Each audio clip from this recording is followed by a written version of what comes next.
Je me souviens qu'il me le joue au piano dans le sous-sol à Ville-Mont-Royal. Puis c'est une chanson qui fesse. En bon français, ça fessait dans le dash comme parole, ça faisait mal. Pour répondre à cette jalousie que Pierre pourrait avoir, moi, je peux lui répondre en disant « Je te comprends très bien », puis en même temps, on était un peu mal à l'aise de ça. Octobre, je commençais à me rendre compte que c'était fini. Il y a des gens qui tripaient sur Octobre, qui se sont dit « Ah, Flynn, il fait des affaires pour la radio maintenant. » C'est un drôle de racket, le show business, parce que t'es tout le temps en train de mesurer si le monde t'aime. C'est complètement malade, ça.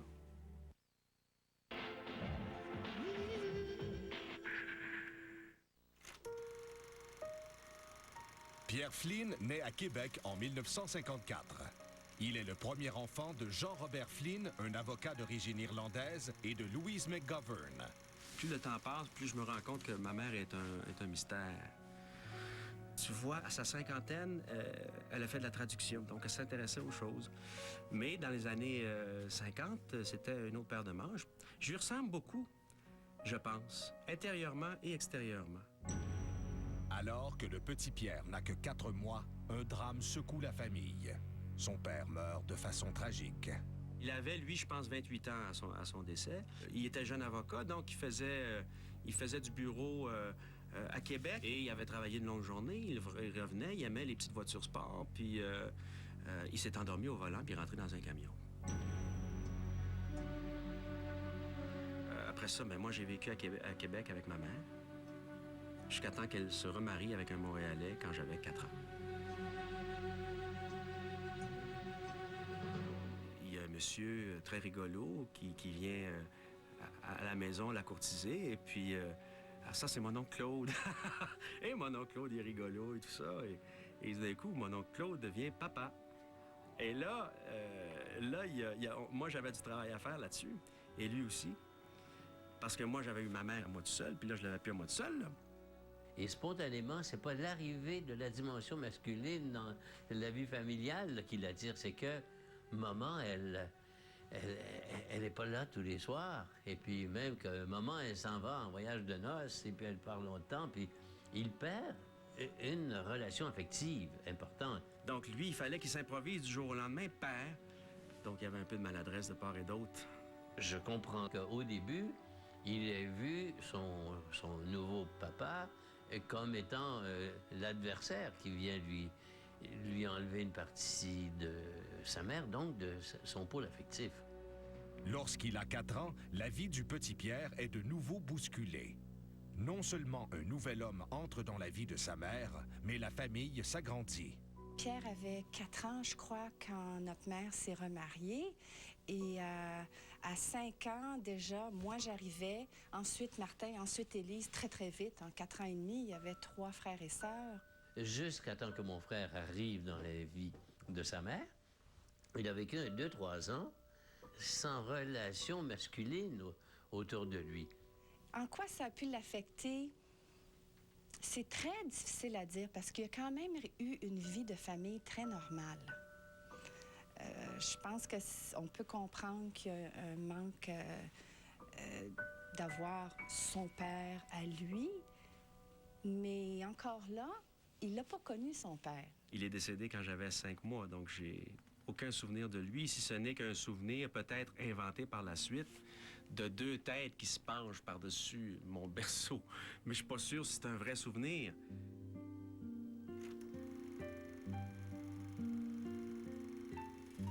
C'était pas un enfant qui était malheureux, pas du tout. C'était un petit bonhomme très heureux. Mais on voyait bien qu'il était sensible. Ben, je suis un enfant assez sensible, assez craintif. Il avait peur de plusieurs choses, mais le problème, c'est qu'il le disait pas. On me disait que j'avais peur de tout, j'ai pas de peine à le croire, j'ai rien qu'à m'en souvenir, tu sais. J'avais peur des barbiers. Pourquoi? J'avais peur d'aller me faire acheter une paire de souliers. Je sais qu'il était craintif. Entre autres, il craignait les églises. L'anecdote, c'est que je passais devant l'église des Saints-Martyrs canadiens sur la rue Père-Marquette à Québec et Et ma mère m'avait dit, regarde Pierre, c'est là que tu as été baptisé. Là, il y a des grands escaliers avant d'arriver au portail, c'est très impressionnant. Puis dans ma petite tête de 3 ans, baptisé, battre. Je pensais qu'on battait les enfants dans les églises. J'étais terrorisé par les églises.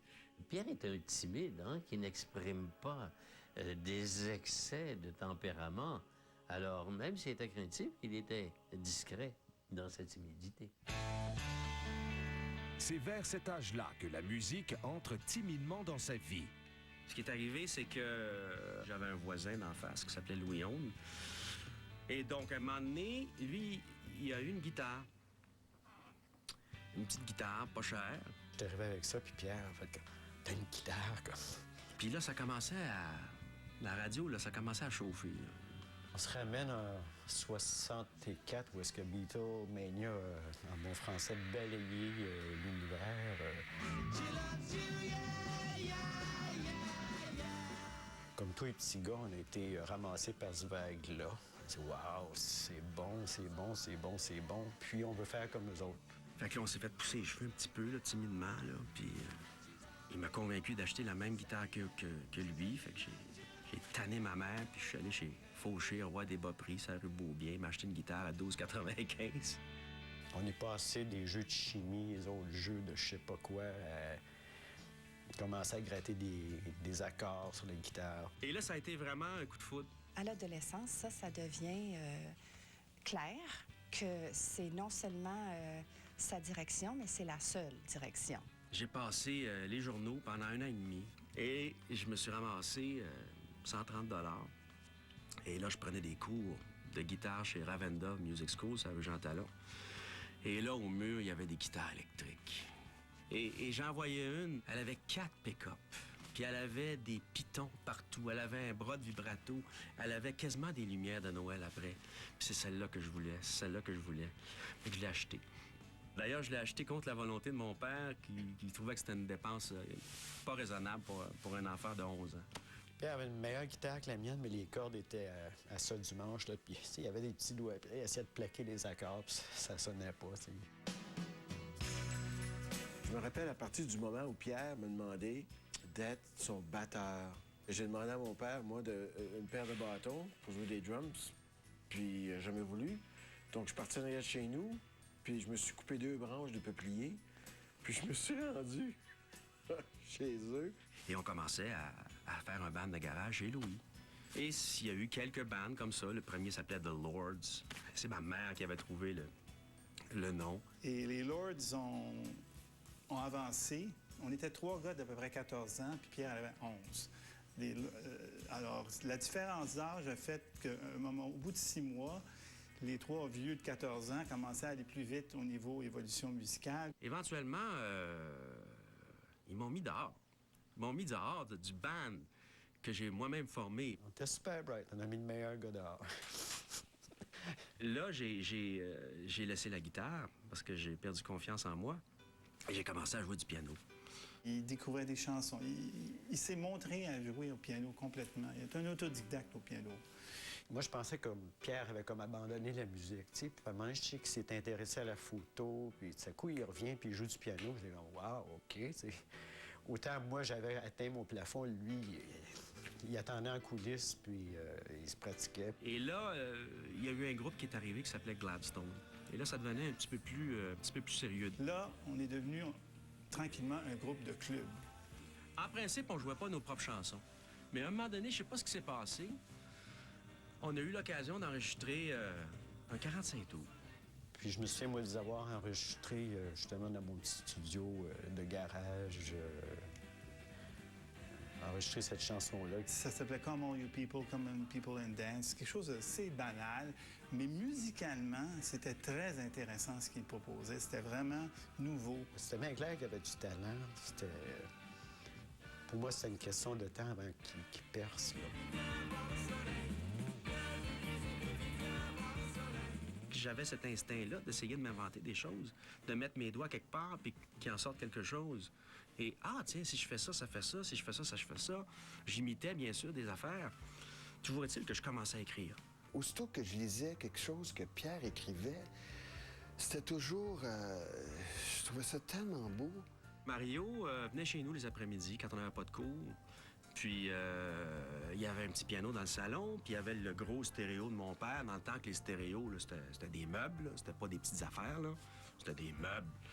On pouvait mettre des 40 là-dedans, puis tout. Puis il avait trouvé la façon de plugger sa bass direct dans le stéréo de mon père. Et évidemment, les haut-parleurs ont sauté au bout de 3-4 assauts, mais quand même. Mon père a été quand même plutôt compréhensif parce qu'il l'a laissé faire. Puis il aurait pu mettre un haut là. Mais il l'a pas fait. À 16 ou 17 ans, il était fort. Il était même très déterminé. Et je sais pas qu'est-ce qui aurait pu changer son idée. Au début, on est juste les deux. Là, je commence à travailler mes tunes. La maudite machine. Dans ma ville. Des tunes en anglais aussi. Là, on a un chum qui habite sur la rue Linton, dans la Côte-des-Neiges. Un jeune gars qui s'appelle Pierre Hébert qui joue du drum. Là, on est 3. Là, on commence à pratiquer puis à monter quelque chose. Et puis, à un moment donné, il m'appelle, il me dit « Hey, j'ai des chansons, j'aimerais ça que tu écoutes ça. » Il me parlait au téléphone, puis il me chantait ça au téléphone. Puis je dis « Ouais, c'est bon, ça. » Là, mon cousin Jean, qui était dans un autre band, le band à Mégo, il nous voit aller, puis bon, il revient au Bercail d'une certaine façon, puis là, on est 4. Et c'est comme ça qu'Octobre a commencé. Après la pause, Octobre entre dans la légende. Il y a bien de la place à prendre. Parce qu'il n'y a pas beaucoup de groupes qui...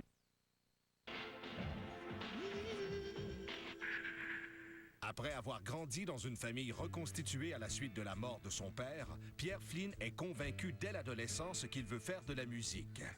Avec ses copains, il fonde le groupe Octobre. C'était tous des bons musiciens. Mario, c'était beaucoup développé. Jean sortait de Jude 3. Puis Pierre Hébert, c'est un batteur extraordinaire. C'est vraiment 4 musiciens ensemble qui étaient super bons. Puis le timing était bon. T'sais, on parle des milieu des années 70. Il y a bien de la place à prendre. Parce qu'il n'y a pas beaucoup de groupes qui existent encore. Offenbach vient juste de sortir. Les Séguin viennent de sortir un premier album. À part ça, il n'y a pas grand-chose.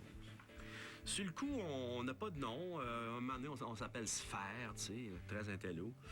Et puis là, il faut se trouver un nom, là. On s'était réunis. On avait décidé comme ça, chacun de son côté cherchait des noms. Puis on se faisait toute une liste de noms. Alors, j'en écris une trentaine sur une feuille. Et puis là, on se rencontre chez Mario. Puis là, on réduit ça à 5 noms de groupe. Il y en a un, c'était Guignol's Band. La maudite machine. C'était un nom de band que je trouvais intéressant. Octobre. C'était dans mes noms. Pourquoi j'avais écrit ça? La crise l'année précédente, est-ce que c'est un facteur? Probablement. Est-ce que je veux faire un statement explicitement politique avec ça? Je pense pas. On est quand même assez innocent. On trouvait le mot évocateur en partant. On trouvait Octobre, quelle belle saison. Toute la couleur du mot était déjà évocatrice. Puis ça nous a accrochés. Puis on a dit, ah ben tiens, pourquoi pas Octobre? Mais c'est pas le nom que je voulais, moi. Parce que dans les 5 noms, moi, je préférais la maudite machine. Et on a fait un vote démocratique. Et heureusement, mes collègues ont gagné.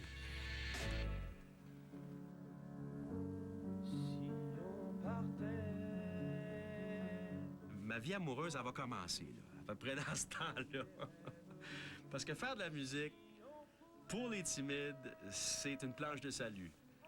Parce qu'en général, c'est une façon aussi de connecter avec le sexe opposé. Le sexe opposé, pour l'instant, c'est une jeune étudiante qui a bien du chien. C'était dans un cours de français et je vois Nathalie qui arrive, Nathalie Petrovski, un nom exotique en plus, dans c'était la mode des grandes robes de gitane. Puis... Je me souviens de lui, il avait cette espèce de manteau, c'était une peau de renard, et avec ses grands cheveux noirs, là, puis ses sourcils, tout ça, son regard profond. Mon Dieu, je trouvais qu'elle avait l'air très féminine, très sensuelle, tu sais. J'étais sûr qu'elle avait eu une vie amoureuse trépidante. Et c'est ma première vraie blonde, finalement. C'était quelqu'un avec qui j'adorais parler, discuter, qui avait beaucoup d'idées sur toutes sortes d'affaires, qui était nationaliste. Et puis, et je découvrais tout un monde. Nathalie était comme Pierre au niveau intellectuel. Lit beaucoup, As-tu entendu ci? As-tu lu cela? Qu'est-ce que tu penses de ça? Quand je l'ai rencontré, on avait tous les deux, je pense, des choses à compléter puis des choses à s'offrir, tu sais, à tous les niveaux. Et ce qui m'a séduite vraiment, à un moment donné, je me rappelle, je suis allée chez Pierre, et puis il s'est mis au piano dans le sous-sol. En tout cas, il s'est mis à jouer. Et j'avoue que j'ai fondu à ce moment-là. Alors, ça donnait une combinaison quand même assez intéressante. Il se passait tout le temps quelque chose avec ces deux-là. Ça n'avait pas de bon sens. C'était de la discussion. C'était tout le temps qui avait raison puis qui avait pas raison. Puis sur n'importe quoi, tu sais. C'était deux forces qui s'affrontaient, incroyable, mais c'était l'amour aussi. Le très grand amour. La maudite machine qui t'a avalé. Stimulé par ce nouvel amour et doté d'une conscience sociale rare pour son âge, Pierre Flynn écrit dans le confort de la maison familiale de Ville-Mont-Royal une chanson qui dénonce le système, La maudite machine.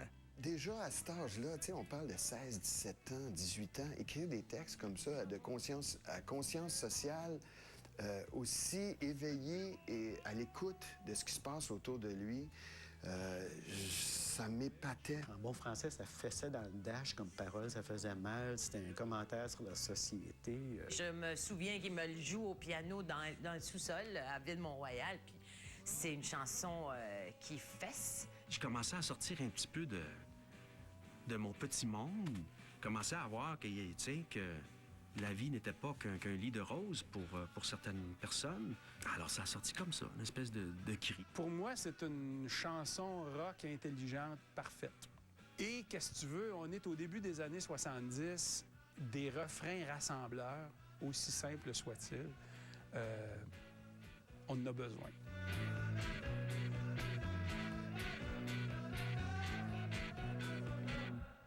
Le premier album, c'est La maudite machine. En fait, c'est une chanson qui décolle littéralement. Écoute, le premier album, là, on l'a fait presque live.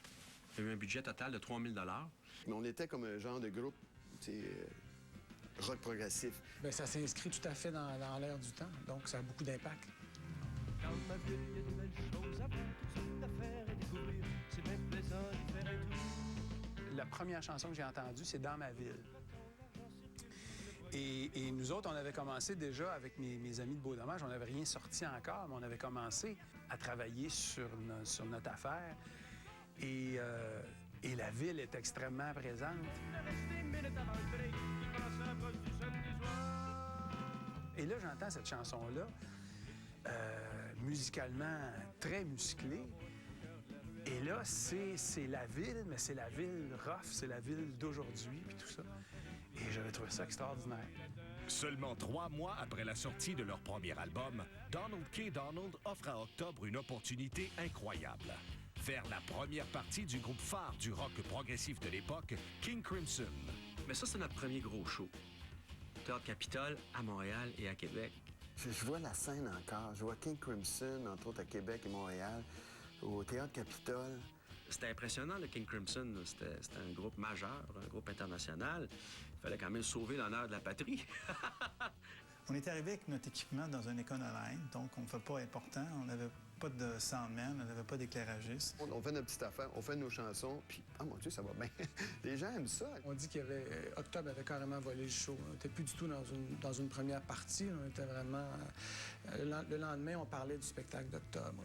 Et même, on a eu une critique de Juan Rodriguez, qui était au Montreal Star à l'époque, où il disait « Octobre almost steals show ». Je trouvais qu'Octobre était frais, nouveau, avec toutes sortes de bonnes idées d'instrumentales et vocales. Fait qu'on avait dit « Hey ». J'ai encore le souvenir de Donald K. Donald lui-même qui vient fièrement nous remettre 3 billes de vin pour notre prestation. Mais oui, écoute, c'est comme ça. On commençait, là, tu sais. Ça nous a installé un peu, ça nous a donné confiance.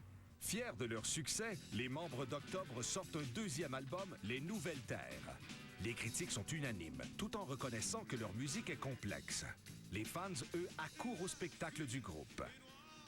On a fait des salles cons où est-ce que la foule était en délire, ça criait « La maudite machine, la maudite machine ». On avait vraiment des fervents supporters d'Octobre.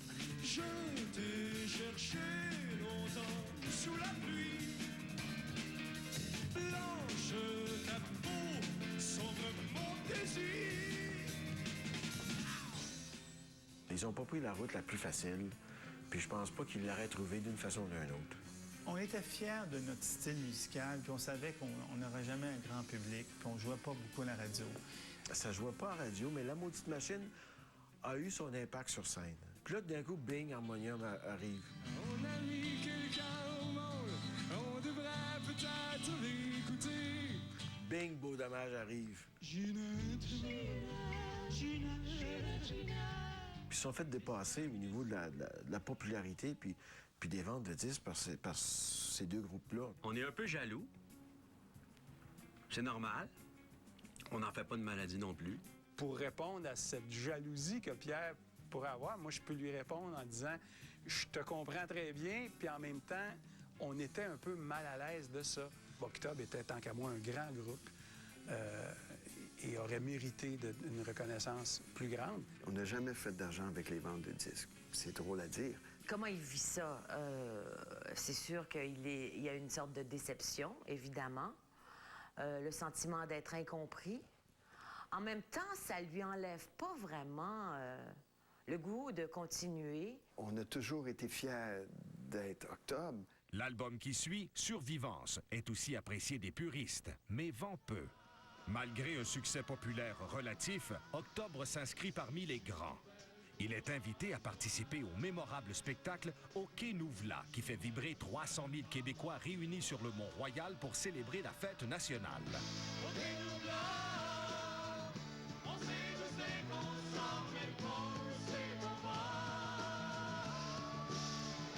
OK Nous V'là, ça le dit, on était là. On était toutes là. Sur scène, il y a toute la gang d'Harmonium, toute la gang d'Octobre, toute la gang de Contraction, Richard Séguin et Raoul Duguay et Beau Dommage. Et on est toutes là en même temps.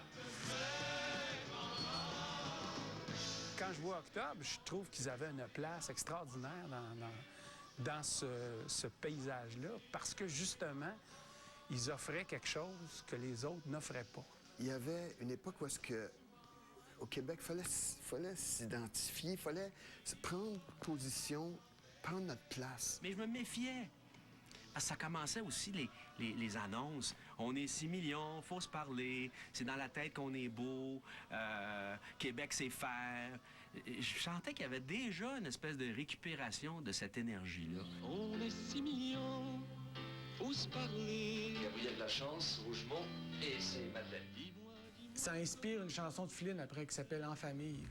Les banques et les brasseries me chantent en couleur que je possède pays, que je suis libre et beau. Pourtant rien n'a changé, les slogans sonnent faux.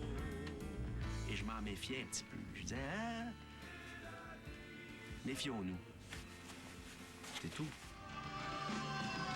En 1977, Octobre enregistre L'Autoroute des rêves avec un orchestre symphonique. Ambitieux projet de 40 000 $. Le spectacle Chant de la nuit l'année suivante au Saint-Denis fait un malheur. Mais pourtant, le groupe s'essouffle. Le groupe s'essouffle dans la mesure où c'est difficile de faire vivre un groupe dans ces temps-là. Parce que on n'avait pas des revenus absolument énormes. Il fallait faire vivre le groupe et toute l'équipe qui tourne autour. Peut-être que j'aurais dû, à ce moment-là, tirer la plug. Je suis pas un gros tireux de plug, moi. Je suis peut-être pas un homme d'action, mais je suis pas un gros tireux. Je lâche pas, moi. C'est peut-être un défaut, d'ailleurs. Des fois, il faut lâcher. Mais j'en voyais pas. Je trouvais pas qu'on était arrivé au bout encore. Après la pause, Pierre Flynn survit mal à Octobre. Octobre, je commençais à me rendre compte que c'était fini. Et j'étais pas encore prêt pour sortir un album. Octobre a triomphé avec La Maudite Machine et séduit tous les puristes avec une musique innovatrice. Malgré son essoufflement, le groupe sort l'album Clandestin, écrit au lendemain du référendum. Pour le groupe, c'est un retour aux sources du rock. Moi, comme fan, je m'attendais vraiment à un grand succès commercial. Et puis, ça n'a pas été le cas du tout. Ça a provoqué, en fait, l'éclatement du groupe peu de temps après. Après une tournée de 50 spectacles, Octobre est à bout de souffle. Quand Octobre a finalement tiré la plug en 82, c'est que la mode des années 70 était terminée. Les styles musicaux changeaient. De toute façon, il y avait un essoufflement au sein des membres du groupe. Octobre, je commençais à me rendre compte que c'était fini.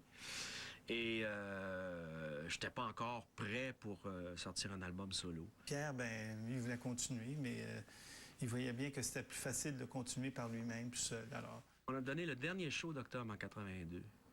Et là, c'est une errance à tous les niveaux. Son errance est aussi provoquée par sa rupture avec Nathalie Petrovski. En fait, le seul problème, je pense, de notre couple, c'est qu'on s'est rencontrés trop tôt et trop jeunes, en quelque part, et on a trop soif de vivre d'autres choses, donc il faut qu'on se quitte. Mais en même temps, on n'avait pas envie. Il y a eu je sais pas combien de ruptures et je sais pas combien de retrouvailles. Je déménageais, il revenait me rejoindre, je redéménageais. Je veux dire, ça a été ça parce que on sentait la nécessité d'une coupure pour notre évolution personnelle, puis en même temps, on voulait pas le faire. Sans Nathalie et sans Octobre, Pierre explore maintenant d'autres facettes du métier. Il compose entre autres la musique de la chanson Prince Arthur, interprétée par Louise Forestier. Puis, il reçoit une proposition de son ami Plume. J'étais chum un peu avec Plume et avec ses musiciens déjà. On se connaissait. Puis les musiciens avaient le goût d'avoir un claviériste. Puis c'est Jean-Claude Marsan, le guitariste de Plume, encore aujourd'hui, qui a dit au grand, comme on l'appelait, Flynn, il fait rien, là. Pourquoi est-ce qu'on le prend pas, tu sais? Ça, OK. Puis là, ils m'ont invité. Puis j'ai dit, ben, écoute donc. OK. Ça a été un souvenir formidable. Ma dernière grande tournée rock and roll. On était beaucoup sur la route. La tournée à fond de train, où Flynn est invité comme claviériste puis comme chanteur, visite 27 villes durant l'été 1983 et se termine au Forum de Montréal. C'est une belle expérience. Après 4 ans d'errance, Pierre Flynn enregistre son premier album solo, Le Parfum du hasard. Autant clandestin, on sent la fin de quelque chose. Moi, je trouve que dans Le Parfum, on sent une autre affaire qui commence là-dessus. J'avais hâte de faire de la musique. J'avais hâte de retrouver ça. Donc, il y a une énergie dans cet album-là. Ah, mais j'ai pas arrêté pendant 7 ans. J'ai jamais perdu le goût de faire des albums. Ça fait 4 ans que j'essaye de faire cet album-là. Mais tu sais comme moi que pour faire un move, il faut que tu aies une machine qui est solide en arrière de toi. Tu peux pas faire ça tout seul. J'avais comme une vision de certaines choses qu'on pourrait faire ensemble sur le plan de la créativité puis de où est-ce qu'on pourrait aller sur un album. Là, le show business a changé. Je suis avec mes amis d'Audiogramme, puis on commence la promotion du Parfum du hasard. Fait que je me retrouve dans une émission le midi avec des matantes partout, sur un bout d'astroturf avec une espèce de petite pergola un peu trop courroie, là. Et puis je fais du lip-sync. Puis je chante sur la boute. Puis là, c'est comme « Oh boy! »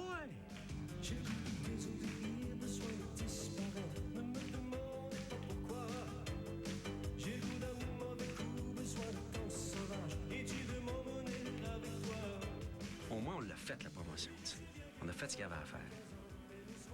Puis comme de fait, ça valait la peine.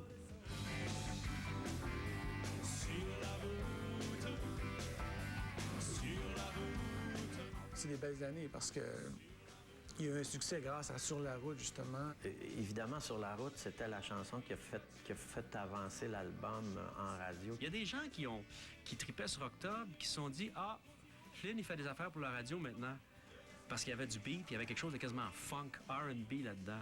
J'ai aucune intention de m'excuser de ça. Je tripais vraiment là-dessus.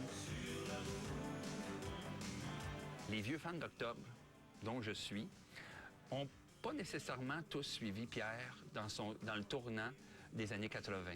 On n'a pas pensé à vouloir vendre des disques, on a pensé à faire le meilleur album possible avec lui, mais ça a vendu beaucoup de disques. Le Parfum du hasard, Pierre Flynn.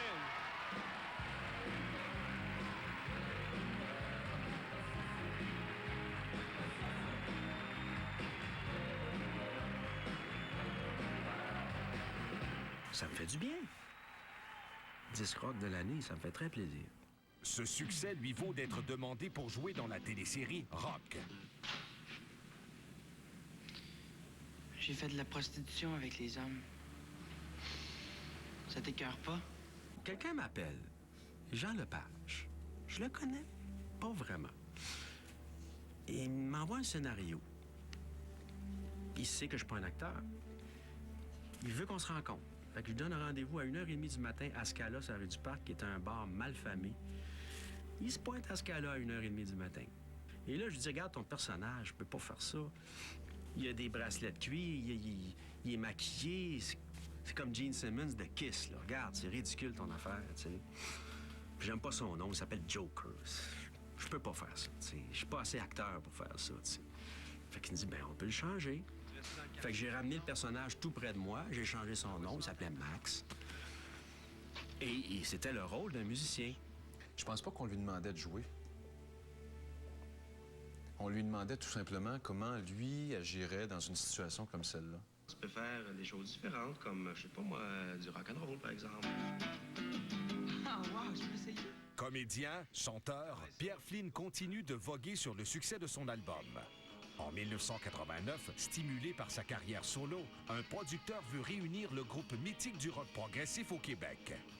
C'était en fait un spectacle, une idée d'André Ménard, du Festival de jazz, de faire le spectacle de clôture du Festival de jazz. Ça s'appelait Pierre Flynn d'octobre à aujourd'hui. On sentait ce soir-là que... On sentait une belle chimie, c'est un cliché, mais on sentait vraiment que les gars s'entendaient bien. C'est comme une réunion de famille, quoi. C'est pas, là, c'est pas ardu, c'est pas compliqué. On a grandi ensemble. C'est tout naturel. Après ces retrouvailles, Pierre Flynn rencontre un nouvel amour. La Marie, j'avais rencontré avant ça, puis l'errance amoureuse était pas juste la mienne, elle était un peu généralisée peut-être à l'époque. Ah bien, on se connaissait déjà depuis quand même un bout de temps. Il sortait avec mon ami d'enfance qui l'a quitté et il était très malheureux. Moi, j'étais en peine d'amour de quelqu'un d'autre. Elle sortait d'une relation. Je le trouvais intéressant. J'avais beaucoup de plaisir à parler avec lui. On parlait des nuits entières. On sortait ensemble. On parlait jusqu'à 8 h du matin. À 8 h du matin, il partait. Puis, tu sais, on a vraiment beaucoup parlé ensemble. Je trouvais ça intéressant, je le trouvais drôle. Si l'homme est heureux, l'artiste, lui, est en panne d'écriture. Moi, je suis pas capable d'écrire dans un autobus. Je suis pas capable d'écrire à 4h30 parce que j'ai une demi-heure de break. J'aimerais ça avoir cette discipline-là. Je l'ai pas. En fait, j'ai une déplorable discipline de travail. C'est pour ça qu'il faut que je m'enferme quasiment à double tour avec une chaîne au pied pour travailler. Il s'enchaîne à sa table de travail parce que sinon, il a tendance à se lever. Puis quand il est enchaîné, ben, il se dit « Ah oui, d'accord », puis il se rassoit. Je serais malheureux, moi, si j'étais pas content de mon album. S'il fallait que je vive pendant 2, 3 ans, il fallait que je vende puis que je fasse la promotion d'un album dont je suis pas fier. J'aime autant être bien, puis c'est important pour moi, le travail créatif. C'est important pour moi, la musique. Je me souviens que j'avais la musique de En cavale. Belle petite balade, bien smooth. Puis j'étais allé à un party de famille à Austin, dans les cantons de l'Est, puis j'étais avec Marie, ma copine, puis au retour, j'ai dit, là, attends une minute, là, faut vraiment que je la fasse, tune là, parce que le temps passe, là. Fait qu'on passait par Magog, je dis, regarde, j'ai ce qu'il faut, là, une brosse à dents, tout ça, laisse-moi ici, là, on va se trouver une auberge, là, puis laisse-moi ici, puis je reviendrai en autobus la semaine prochaine, quand j'aurai fini ma tonne. C'est ainsi que Pierre Flynn termine l'écriture de son deuxième album solo, Jardin de Babylone, qui s'est fait attendre 4 ans. En cavale, il marche sur des fils de soie. Je suis emballé, je me souviens, avant même de l'écouter, je déballe le disque puis je lis les textes, je me dis, mon Dieu, je comprends pourquoi ça a été long comme ça. Et je découvre avec bonheur En cavale, je me dis, encore une fois, mon Dieu, qui exprime bien le sentiment amoureux. Et puis, je me dis, ça y est, cette balade-là va le faire connaître, ça va jouer partout, puis ça y est. Après la pause, Pierre Flynn devient papa. C'était pas quelque chose qu'on avait planifié.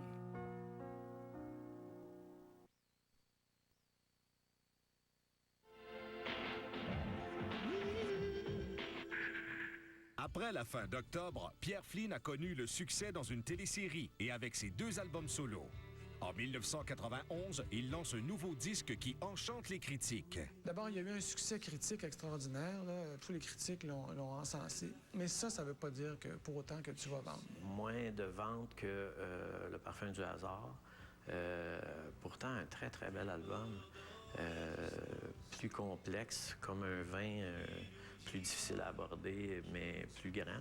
C'était quand même pas désastreux là, comme vente. Je pense qu'il trouvait que c'était un bon album, puis il comprenait pas que ça fonctionne pas. Je m'acharne, je lui dis bon, qu'est-ce qu'on fait de pas correct là? Faut se battre, tu sais. La vie est étrange quand on se laisse aller et je me laisse tomber. C'est un drôle de racket, le show business, parce que t'es tout le temps en train de mesurer si le monde t'aime. C'est complètement malade, ça. Et on se fait facilement prendre là-dedans. Et facilement, notre univers bascule parce qu'on a vendu moins de disques que l'an passé. Je pense que si on peut parler de dépression, ça n'a pas été diagnostiqué, mais si je repense à ces années-là, on dirait qu'il s'est retiré dans une espèce de coquille. Il dormait énormément. Je pense vraiment qu'il a été en dépression pendant un bout de temps. À ce moment-là, à l'âge de 37 ans, Pierre Flynn devient père. À sa joie se mêle une certaine angoisse. Éventuellement, il y a une surprise qui arrive. Marie est enceinte. C'était pas quelque chose qu'on avait planifié. Sa première réaction a été joyeuse. Puis après ça, il a commencé à angoisser. Et puis, moi aussi, on n'habitait même pas ensemble encore. Achète de la maison, bing, clong, clong, clong, clong.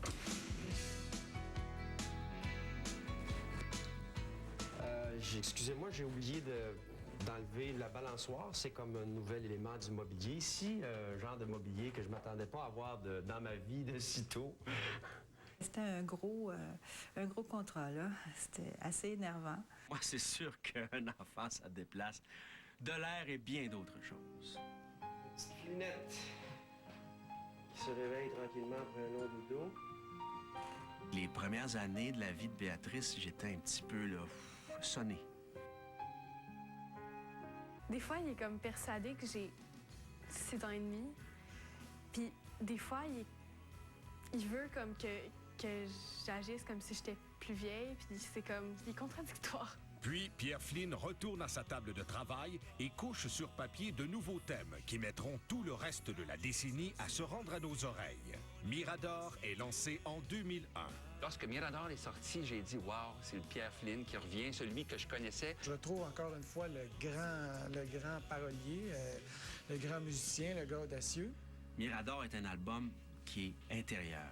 C'est un album de gars qui se cherchent. C'est un album peut-être de crise de la quarantaine, tu sais.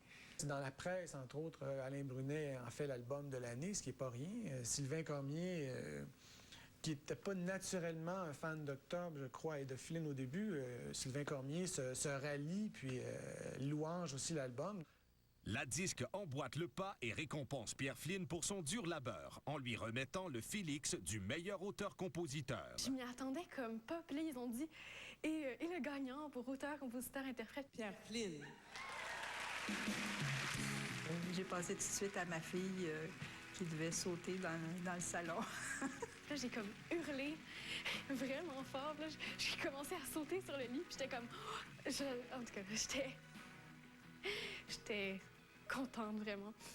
Merci pour finir, Marie et Béatrice. Moi, j'ai choisi la vie d'artiste. Vous autres, par la force des choses, vous la partagez avec moi. Je vous dois beaucoup et je vous aime. Merci tout le monde. J'étais très surprise qu'ils disent ça, puis j'étais très contente pour ma fille qui écoutait ça à la télé. Moi, j'attendais pendant le message. J'étais comme, ben là, tu sais, moi. Là, à la fin, j'étais comme, enfin. C'est ça, je voulais qu'il parle de moi. Il était très léger après, c'est rare, alors on a profité. Ça m'a fait du bien, ça m'a fait plaisir.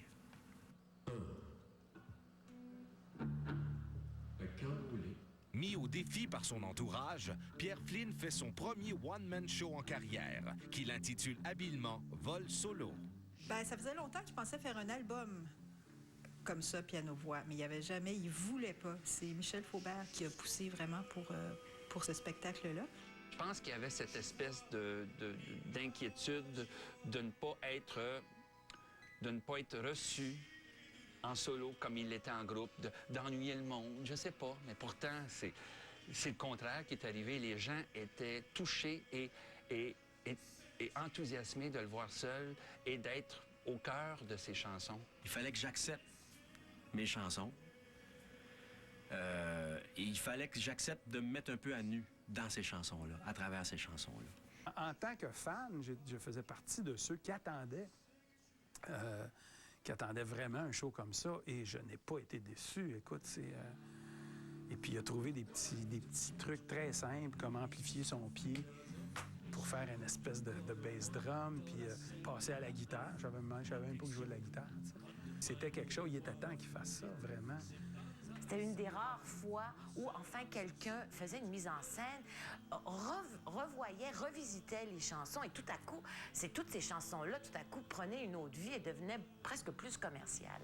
Alors, il faut dire que Pierre aussi est un peu boqué, voulait absolument avoir toujours le contrôle de tout, et peut-être, des fois, ça lui a nui, et ça a nui, parce qu'il n'avait pas tout à fait la distance pour enlever un peu de complexité à cette musique-là et la rendre plus accessible.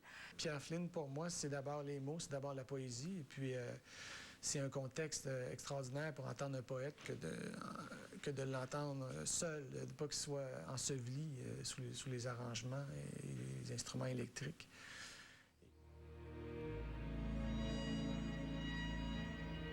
Après avoir refusé plusieurs rôles dans des comédies musicales, Pierre Flynn accepte en 2005 de jouer dans Dracula.